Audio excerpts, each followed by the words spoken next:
মুহররম মাসের একটা বিশেষ দিন আছে, নাম হলো আশুরা। আশুরা কয় তারিখকে বলা হয় ভাই? মুহররমের 10 তারিখকে বলা হয়। হিজরি বর্ষের চান্দ্র বর্ষের প্রথম মাসকে বলা হয় মুহররম। সেই মুহররম মাসের 10 তারিখ হলো কি? আশুরা। এটা একটা ঐতিহাসিক দিন। এই দিনে আল্লাহ তাআলা মুসা আলাইহিস সালামকে বিজয় দান করেছেন ফেরাউনের বিরুদ্ধে। বহু সত্যের বিজয় আল্লাহ তাআলা আশুরার দিনে দিয়েছেন এবং অসত্যকে পরাজিত করেছেন।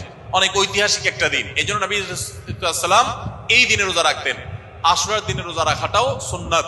অতএব রোজা রাখার আমরা আরেকটা ফরম্যাট পেলাম, 4 নম্বর ফরম্যাট পেলাম, যে আশুরার দিনে রোজা রাখা।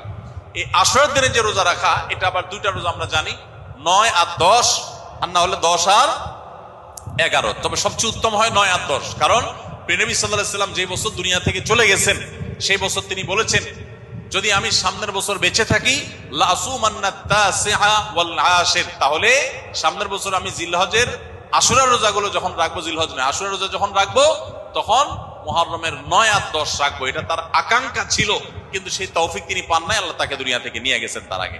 তো এই জন্য ওলামা ইকরাম বলেন উত্তম হলো আশুরা রোজা রাখলে 9 এবং 10 রাখা। যদি সেটা না পারেন তাহলে অপশন নম্বর 2, 10 এবং 11।